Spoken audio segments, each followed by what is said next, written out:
Welcome to Corwin's Leaders Coaching Leaders podcast with host Peter DeWitt. This podcast is from education leaders for education leaders. Every week, Peter and our guests get together to share ideas, put research into practice, and ensure every student is learning, not by chance, but by design. All right. Hey, Peter, how's it going today? It's going well, Mike. How are you? I'm doing great. I'm doing great. I'm excited. I can tell that you are because you've got the grin going on, and we have a pretty outstanding guest that you have brought Mhm. to us. So thank you for that. Yeah. I'm thrilled that we get to have a conversation with Dr. Susan Enfield, and her career is one to look back on and see what she's done, and then what she's continuing to do is what I think I admire most about her. She got her doctorate from Harvard's Urban Superintendent program, and that program was pretty significant. It guided her into working with the likes of Vicki Phillips in Pennsylvania, at this state agency, and then moved her out west.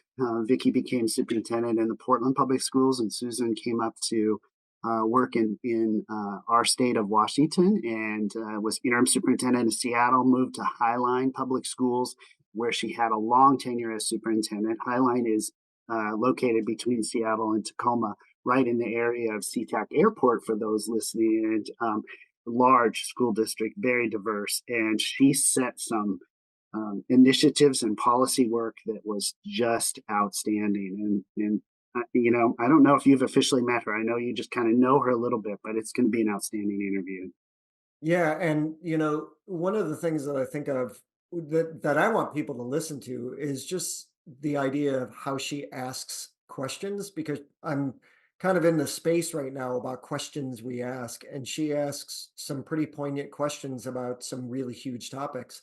So she was able to talk about how she went about going through that and building communication, and even I want people to hear when she talks about the promise that they made. So those are the things that definitely stood out to me, and we can certainly talk more because I felt like she just gave so many nuggets. Her energy level was really huge. But before we actually, let the audience listen, I just want to thank you because I didn't realize C Tech meant Seattle and Tacoma. That's pretty Yeah, cool. there you go. Yeah, it's kind of located right almost in between those two cities. How about that for I that feel like name? we talked about this before, but Yeah, might have given you the business about it, maybe.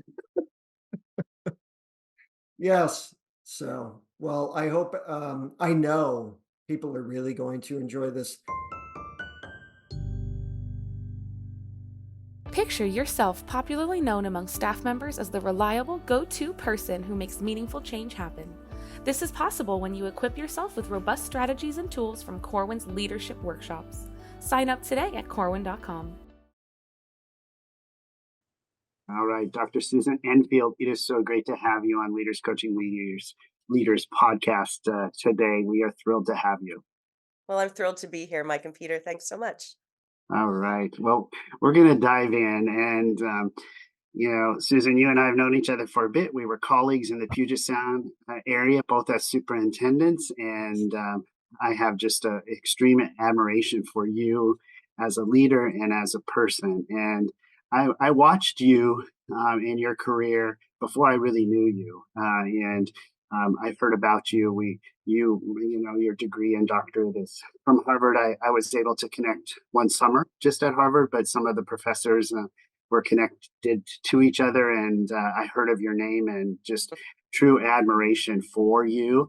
And your career catapulted so quickly. So I'm gonna go with maybe just a little bit of a different beginning question than we normally do, Peter, on this podcast. Susan, I would love to know who is the person, and I would love to know two people. Who's the person professionally, and who's the person personally that helped you catapult to such amazing leadership so quickly in the world of education? Mm.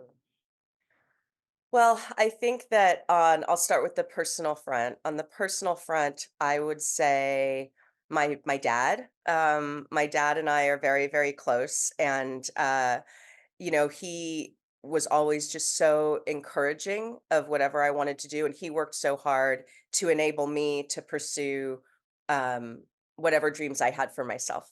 And I think that's such a gift that a parent gives to their child. And so I'm grateful to him for that.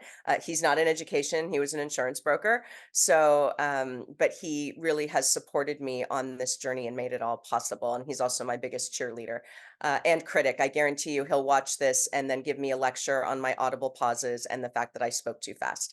So I'll get that coaching, I'm sure, once he sees this.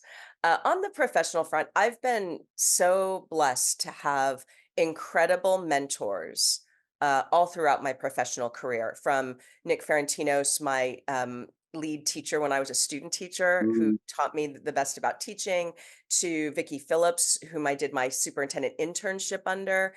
But I think the one that stands out to me, and I think might be a nice sort of jumping off point for our conversation today, is Bob Peterkin, who was one of the leaders of the Harvard Urban Superintendents Program, which I was fortunate to go through and earn my doctorate through.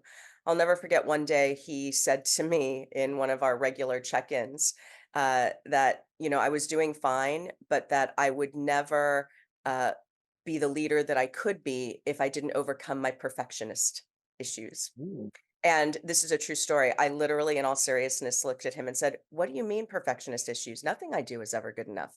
At which point, of course, he like fell off his chair laughing. And then I heard myself say it and thought, I get it. I get it. But I think that was one of the most profound moments for me as a learner and a leader, that we're never going to take the necessary risks that we need to take as leaders until we relinquish some of that perfectionism that I think many of us are very much uh, aligned to in a lot of ways, perhaps more than we should be. I love that. It brought back such memories. Mine was my sixth grade teacher who purposely gave me a B and told my parents that I'm giving Mike a B because he just needs to handle it. So maybe a little less kind, But it's kind the of like, same well, I theme, earned right? an A, so how can you give me a B? But that's that similar personality that we have. And Vicki Phillips, I flew 14 kindergartners to Lancaster, Pennsylvania, because she had Mm. started all day kindergarten there. I that And and that was what instilled in me my passion for bringing full day K to the state of Washington, which I know you were a big part of too. yes, and we launched it in Enumclaw as well because um, we needed our teachers to see it, and there was nothing stopping us. And my board was incredibly supportive of that, and the importance of working with boards to get them behind something Absolutely. and to see it. So the two people that you mentioned professionally, oh my gosh, outstanding for sure. So I actually have a couple of questions for you now, Susan, because I actually was retained in elementary school. I'm the youngest of five and the first to go to college. My mom went back to get her GED, and I actually graduated fourth from last for my class. So I don't have the perfectionist side of things. But I was wondering if you could tell me how I can deal with Mike, because I know that he no. I think I've grown into a perfectionist for sure. But I think it's really hard. And one of the things you speak to right there is the whole idea of, leadership self-awareness. Mhm. Mhm. And we know that there's the internal and the external, and your example so perfect because it's kind of like internally you have this fire that you're moving and you're hardworking and all that stuff. And then you've got this external self-awareness where somebody's coming to you to say you have to let go of being a perfectionist. How Mhm. did you start to do that? Because what it makes me think of too is so many leaders have a place, they get lost in where to start. Mhm. There's so many things that they want to be able to do. And yesterday, Mike and I were working with somebody that said, how do we pay attention to this tree and not all the squirrels that are around? Mhm. So when you had that discussion, I'm also thinking secretly that your father's going to give me feedback on my question too. So And I'll be sure to relay that to you, Peter, happily. I know, just you tell me. I don't know if I can handle it, but how did you start to move forward with that perfectionist thing? Because we can laugh about it, but that's actually not easy to do. Yeah. And by the way, I'm sure Mike Enfield is going to be thrilled that he's featured prominently in our conversation on this podcast. So there you go, Dad. It's a very, very good question. I think the way that and obviously I'm a work in progress, we all are, but this is something that I continue to work on. I would say the most effective strategy for overcoming your perfectionism issues is to start like taking those big risks, to start tackling those big problems in your school, your district, whatever your organization is. And one of the things I've come to reflect on about who I am as a person and a leader is colleague of mine was really pushing me to say, what is it that you love about being a superintendent? I said, well, the kids. He's like, yeah. We all love the kids. But what was it really about the work of being a superintendent that you loved? And I said, I loved seeing a problem or an inequity and doing something about it. So, and I think that when we're talking about addressing systemic issues that impact the lives of children, it requires us to make bold moves. And Mike will know well the example that I will share of that I think was probably my biggest sort of diving into the deep end of the less than perfectionist waters. And that was when I first came to Highline Public Schools, and we made the very bold move of publicly saying that we would work to eliminate out of school suspensions and expulsions, except when critical for staff and student safety. Now, over the last several years, that's been embraced really, across the country. But back in 2012, it was a bold move, and it came with plenty of blowback. I learned a lot of really tough lessons in that work. But what I've said to people is, even knowing what I know now, I would do it again, because sometimes you know what the right thing to do is, and you just have to dive in and do it, knowing that you're going to make mistakes, that you're going to have to course correct along the way. But there are some things impacting our children's lives that compel us to move beyond tinkering around the edges and to dive in, head first and tackle it with everything that we have. And I think that was one of the moments where I really realized the importance of taking not reckless risk taking, courageous risk taking. We don't want to take risks that will cause us to lose our jobs over and over again. So I say courageous, not reckless, but necessary as well. It was the right thing to do. And if I had to go back, I would do it again. I think I would do it better. I would do it smarter, but I would do it again. Well, if you're only listening to this podcast, what you missed was Susan literally almost diving through the screen as she was just talking about diving into this conversation, which is totally fantastic. I love that you're still into the passion of, Oh yeah. we need to keep kids in school. We need to not purposely build pathways into prison because we have suspended and kept kids out of school where they maybe made connections that are not good when they're not with us. And it was incredibly courageous. And can you just dive a little bit, kind of peel that onion back a little bit? So you made that move as a leader.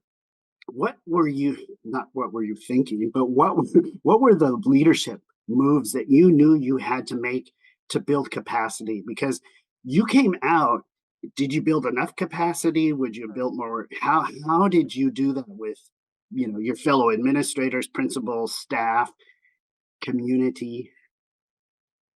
Yeah, I think courageous risk taking starts with, I think, some good, thoughtful strategy, but also a little bit of spaghetti on the wall. And so I remember very distinctly being in one of my first meetings with principals in Highline. So this was back in 2012. And and basically not saying that we were going to do it, just throwing it out there and saying, what if? We all agree that kids need to be in school. We all agree that defiance is probably not a reason to push a kid out of school. That's a teachable moment waiting to happen. So if we all agree on that, what if we said we're going to work to eliminate out of school suspensions and expulsions?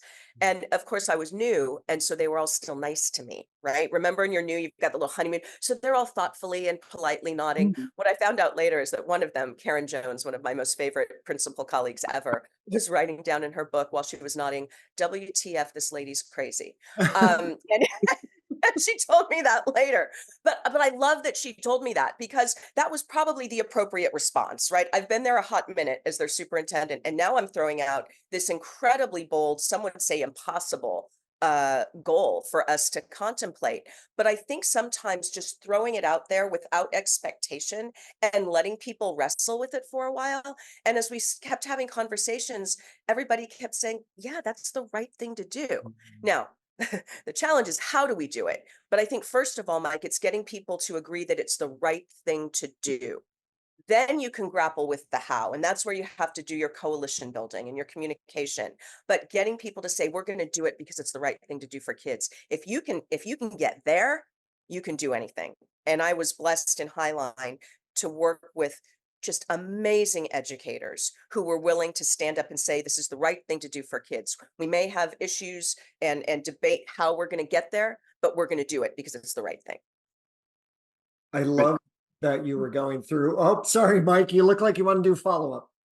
The thing that I want you to do, and I want you to ask the question that you've done, but the thing that Susan has did in Highline, she built a coalition of communication team that was beyond stellar. So if you know, it was the here's what we want to do, the how is figuring it out, but her communication team just disseminated information like you would not believe. So just having watched this play out was phenomenal. So talk to us a little bit about that, though, because when it comes to communication, like, we often find that leaders have it in their head, right? But even when Mike and I are working with people and we ask them to develop success criteria around their priority, like, what would success look like? And we find that a lot of leaders struggle with that. And then they get upset with us because we're making them do that. And we're always saying, like, well, if you can't articulate it to us, you're not going to be able to communicate it there. So how did you do that in a way, especially with something, I mean, even in 2024, talking about getting rid of zero tolerance policies and trying to, it's actually something that's very much prevalent these days, is suspension rates and all of that stuff. That's a big deal because it's a mindset change on the part of people too. So how did you communicate that with your guiding coalition to be able to do this work? Like, were there specific strategies you used? What were those? Sure. So first of all, Mike referenced the A team of communications professionals, and under the leadership of Catherine Carboni Rogers, truly one of the best school PR people in the business, who is actually retiring this year after a very, very storied and stellar career. Catherine and her team really did an excellent job of helping to get out not just the what, but the why. I think where we get into trouble as leaders, and I really push on my team to do this, is we've got to share the rationale. And so, but I think you also have to establish how your personal values as a person and a leader are informing the decisions that you're making in your system.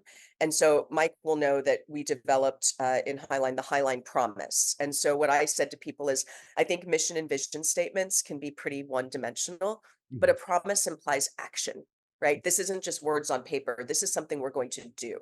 And so the promise that we developed in Highline was to know every student by name, strength, and need, so they graduate prepared for the future they choose. And it's a pretty simple statement, but if you unpack it, it's a lot. Because when you say to know every student by name, and I will elaborate on that and say a name pronounced correctly with respect and affection, by strength, because every child has assets and gifts, and it's our job to help identify and build on those and build their confidence and resilience. By need, be that academic, behavioral, social, emotional, whatever that may be, so that they graduate prepared for any pathway that they choose, and that we have not denied them any pathway by preventing access to opportunities within our system, whether that's advanced coursework or career technical education opportunities or internship opportunities, whatever it is. And that promise really became the DNA of our system in Highline. And so everything we did sprang from that. Every presentation, and this became especially important during the pandemic, every presentation, I don't care what the topic is. I joke with people, I could be doing a presentation on porta potties. I would never do that. But if I did, I would still lead with that promise and somehow connect it to that. Because it really guided the decisions we made. So if people know that's where you stand and that's what you stand for, they understand the thinking behind the decisions that you're making, even when they're hard. And I also think that as leaders, it's important that we name how hard this is.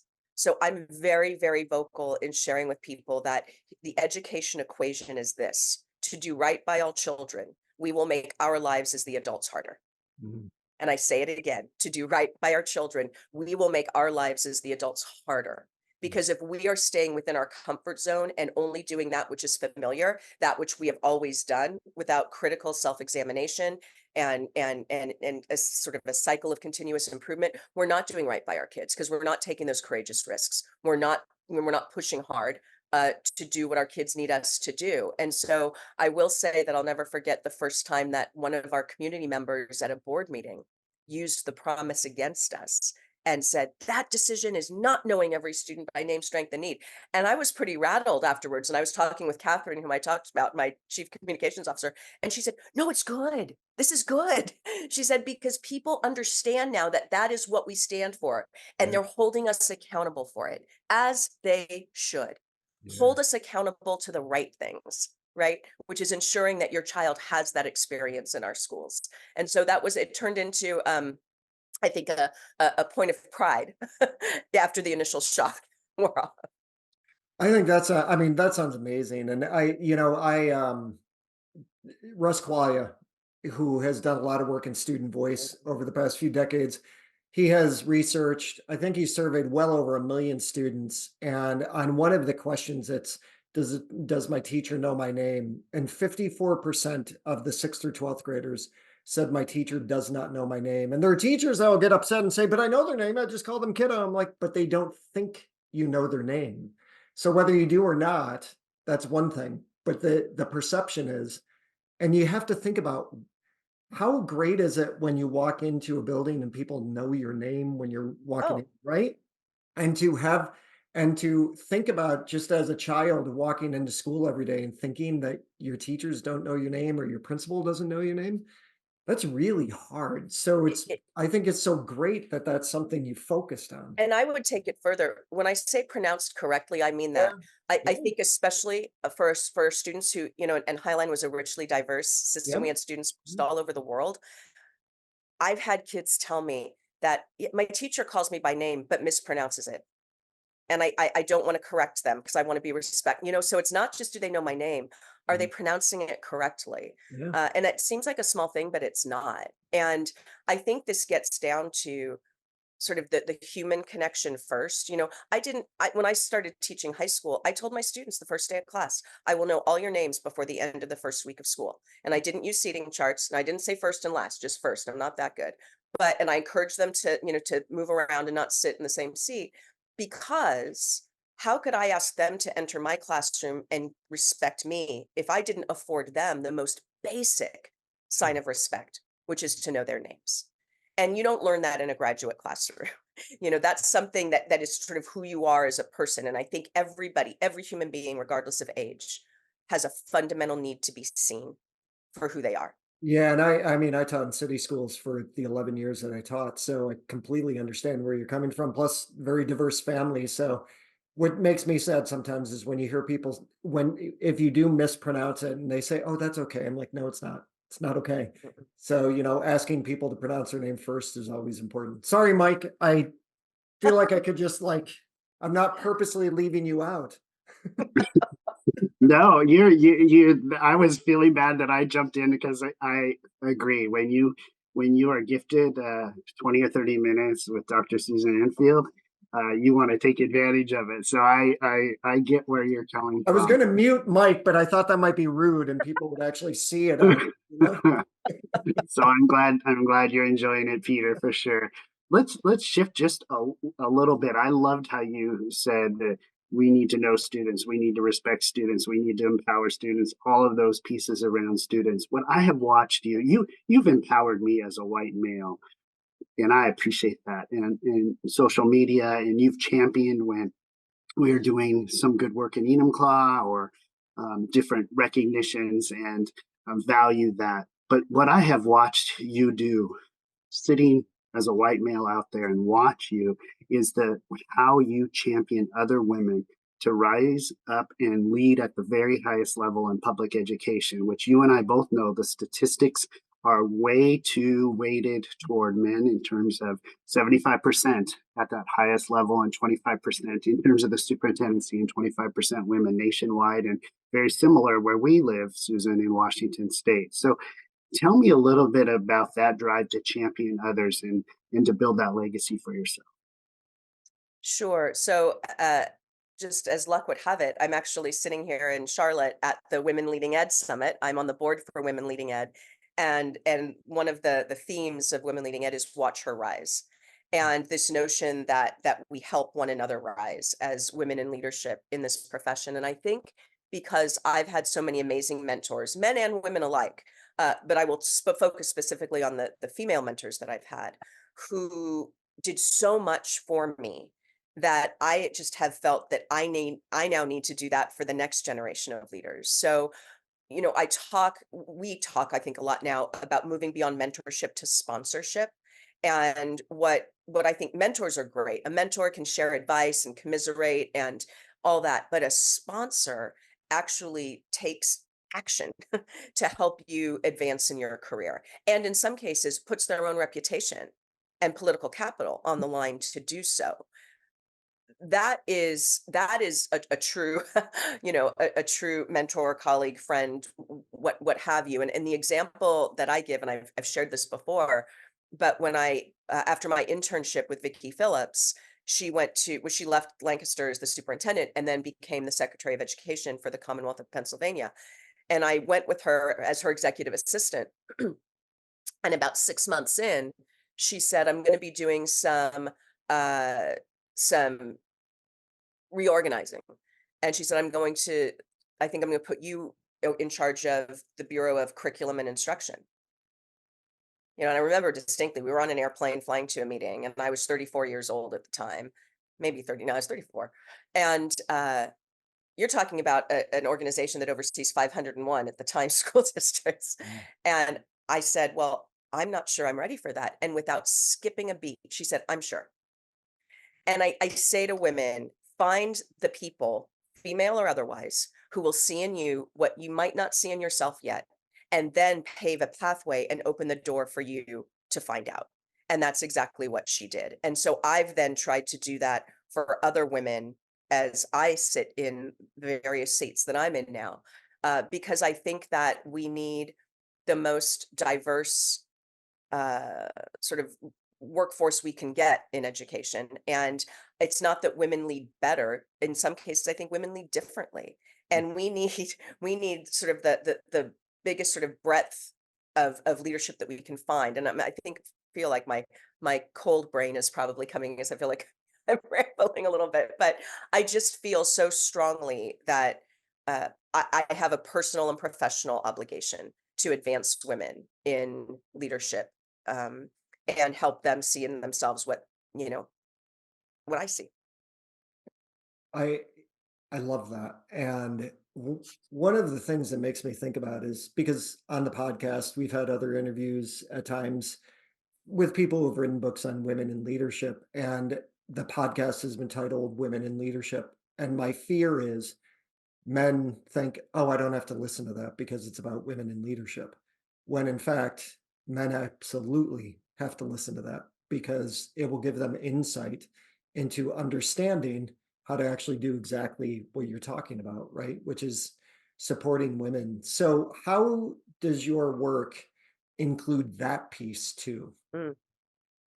Yeah, so I'm sorry, Peter. I have to do it. I have to give Mike a shout out. I'm Oh, sorry it it's okay. brings some pain into your world, but I admire Mike for many reasons. But one of the things he has done is very publicly, openly through social media and other platforms championed women in leadership and advancing women in leadership, and that's one of the reasons why at Women Leading Ed we are putting together what we're calling an ally board of male leaders who feel strongly about this cause. And I asked Mike to be a part of that, and he graciously agreed. And I'm so grateful.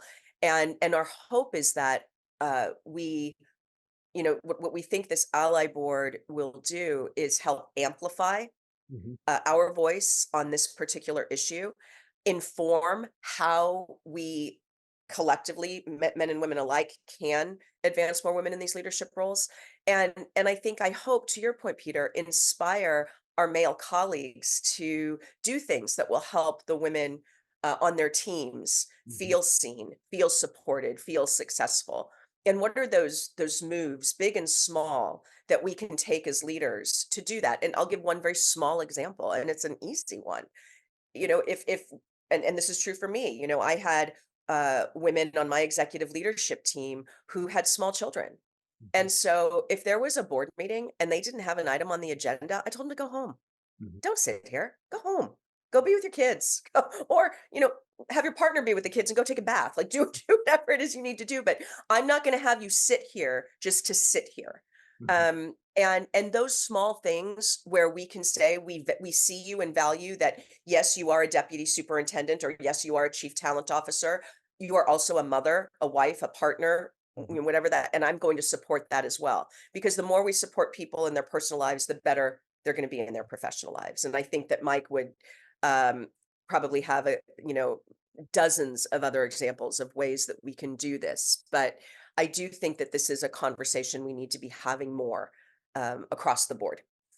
Well, all kidding aside, I think you made an incredibly good choice by asking Mike to be a part of the board, and I know that he's really honored to do that. But um, there is a reason why I asked him to co-author a book and co-host the podcast, because I think he has incredible insight, and yes, he's Agreed. incredibly supportive of this. So that's awesome. Yeah, Susan, your example was a perfect one. Sometimes, Kate Eberly Walker in her book, The Good Oh, Boss, yeah. which, is, that's who we're having at our our conference coming up in a couple weeks. And she's going to be at a Women in Leaders conference, but she's bridging over into the full superintendent conference. So we're having her be the keynote speaker at both for that purposeful, um, it's important for our women leaders to gather and be able to have the conversations together. And you're at a conference right now, but equally important is we need to build capacity in Yeah. the, And the can I have a go, fangirl moment for a second? Because Kate please. Eberly Walker is an amazing leader, and Julia Rothelbert, who has founded Women Leading Ed in the ILO group, she actually brought Kate here last year to meet with a small group of superintendents, and it was such a powerful conversation around the wisdom that she has learned over the course of her career, and sharing that with us. So brilliant choice. She is someone that we can all learn a great deal from. Well, that's good. We're thrilled. Our conversations with her have been awesome. But your example of just meetings and not, can I have 5 more minutes when it's the end of the day? And and if somebody's thinking, I've got to go pick up my kids. Yeah. And that time frame, knowing the end time for meetings is important for all of us. But so it's the good reminders. Mm. I Peter, have a thoughts? yeah, I have a question. I would love to know, what are some of the topics that are being covered at the conference? Like, I'm always, Mm. Mike and I were at a school boards conference one time, and I remember looking at, I don't even know what even made me think of it, but I looked at all of the topics that were being covered, and we were one of only maybe two, maybe three that actually focused on how school boards learn. And I remember Mm. just going, wow, that is very eye-opening, that out of all of these sessions, 50 sessions over 4 days, we've got two or three that are focusing on learning. So I'm always, since then, I feel like I'm always a fan of understanding what topics are being discussed. What are the things that are resonating right now with the audience? So at the conference, what are some of the topics that are being discussed and resonating with when it comes to women in leadership? Sure. So, something that came out of, so this is the second annual summit. Last year was the Okay. first, and one of the topics that came out of it was the importance of negotiations, Mhm. and how do you go into a contract negotiation or salary negotiation or whatever that may be as a leader. And so, uh, Women Leading Ed has been working on putting together sort of a comprehensive um, clearinghouse, if you will, of different contractual uh, different examples of contractual language that a new leader can think about when they're going into those conversations. But that's the what. Then there's the how. And so Julia has done the brilliant, has made the brilliant move of bringing in a woman named Jenny Just, who talks about the power of learning poker as a woman to advance your. Oh yeah, it's brilliant. So what is it about the rules of poker that can transfer into your leadership skills? I do not know how to play poker, so Neither I do am I. So that's right. very But interesting. so I'm keenly interested though in learning more about that, and I've read some of what she's written about it, and Julia's written about it as well, and I'm fascinated by it. It's not something I'd ever thought of, and I am at a stage in my life at age 55 where I get really excited when something brand new out of the blue is put in front of me, and Yeah. I can say, never thought of it, scares me a little bit, don't want to look stupid. Oh well, here we go. And so it's those kinds of sort of out of the box, but still practical, still usable. And what I love too about this summit is, yes, we have the content of the work we're doing, but we also have coaching sessions. So Mhm. women who are aspiring into different roles can sign up to have coaching with some of us who have been in the roles. So I love that it's hands-on. I love that it pushes us in our learning. And I love that it, and to your point, Peter, early on, I love that it positions us as leaders, Mm. but as learners first. The Mm. best leaders are learners. And Mhm. the minute that we think that we know it all or that we have nothing left to learn is the day that we need to step out, Mhm. because we're no longer in that space of being open to new ideas and pushing ourselves to try new things. And it gets harder as you get older. I mean, it does. It's, I'm tired.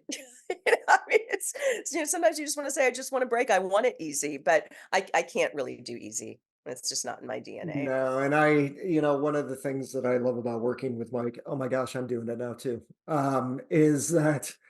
is that just having a thought partner Yes. in those moments that you're tired, you find inspiring. We were doing some work yesterday with a group in Canada, and he has this protocol that he created, and I just got so excited about this protocol that he created, and I saw so I think sometimes just having somebody, whether it's a coach or having a thought partner like I do with Mike, is incredible because it does inspire a different way of thinking, and Hmm. that's fantastic. Yeah, it really does. And it keeps you fresh, Yes. right? I mean, none of us wants to stagnate. I think we all want to keep moving forward. And having a thought partner, a colleague pushing you to keep that forward momentum, I think is incredibly important. Well, as we wind down our time together, which has been absolutely incredibly enjoyable, so thank you so much. And your dad's probably going to get mad of how I tried to throw those adjectives together because it really didn't fit, but I'm going to anyway. So, Mr. Enfield, sorry. And, and so we started with a couple people that were you admired and who nudged you in your career. So let's put you in that role. And there are several women listening to this podcast right now. What one or two things would like to tell them, even though you don't know them and you don't know their story? What would you want to tell them and to champion them? So one of the best bits of advice that a colleague ever gave me was never turn down a job you haven't been offered yet. And so one of the things that I encourage women whom I meet is go for it. Now, don't go for a job that you know you're not qualified for, but don't, I think as women, we too often second guess ourselves and think, oh, I'm not quite ready. Or maybe it's not, go for it. Mhm. You can make the decision to say yes or no once you have that opportunity put in front of you. But if you never go for it, you'll never know. So I think that's one thing. I think the second thing is reach out. I Mhm. can't tell you the number of times I've, spoken at a conference or attended a conference, and a woman has come up to me and said, "Oh my gosh, I heard you speak, and in fact, this happened to me at South by Southwest this year. A young woman came up to me, and I think we had met. We had some colleagues in common, and she had been applying for principalships, and was not landing it. And she was really starting to feel defeated. And I said, well, call me, and let's just talk. And we talked it through, and she was doing everything she could do. She would ask for feedback. She was getting coaching, just the right thing, the right opportunity hadn't come along yet. And so this was, a couple months ago. Last week, I got a text from her that she is now a principal in a school district that is led by an outstanding superintendent that I know. And I was just so happy. And I had nothing to do with that. It was all her. But what she said was, I was about to give up. Um, And I really appreciated our conversation. Not that I told her anything that new and groundbreaking and exciting, but she just needed that nudge and that sense of hope that the right thing was out there. She just had to be patient a little bit and wait for it to come. And it did. And then I think the other thing too is that I will say is never slow down. You know, uh, and Mike, you've heard me say this, our kids don't get a do-over. mm, So one of the criticisms that I get a lot is that I go so fast. And my response to that is I'm only going as fast as our children need me to go, which means I'm never going fast enough. So my question is, when are you going to join me? Because those of us who are committing our lives to public education, there's a sense of urgency that compels us to take those courageous risks and to move at a pretty fast clip. Now, you got to make sure you're bringing people along with you. I'm not saying, just like you just scorch the earth in front of you and behind you. You need to do it, compassionately and professionally, but don't slow down and don't let anyone slow you down. And so I think that's what I would share with women who are listening. But I think the biggest thing is reach out to other women for that encouragement, for the guidance, for the mentoring, and ultimately, if you're lucky, for the sponsorship. mm. Dr. Susan Enfield, really incredible to talk to you. And Thank you. I am so thankful that Mike emailed me and said, hey, I have a guest, and that you said yes. This has been a fantastic conversation. So I look forward to following your work closely and hearing about how Mike does when he's on your advisory board too. Like I just, send me an email. Let me know if he's, you know, he causing some slack or is he actually doing what you expect him to do? I'll circle back with you, Peter. I'll keep him I, I honest. think I think you both are quite an amazing team. So thank you so much for being on the You Leaders bet. Coaching Leaders podcast. Thank you. Thank you, Susan. You bet. Thank you. I really enjoyed that conversation. First, from just getting to know her, she's really fantastic to actually speak with, but her energy level is amazing. Her questions that she would ask of her leaders were really important and deep and um, poignant, which is what I said on the intro as well. But then the work that she's doing with the women in leadership and just talking about creating a network and supporting each other. People don't tap into a network enough. So there was just so much within the 30 minutes that we talked that I'm looking forward to meeting her in person.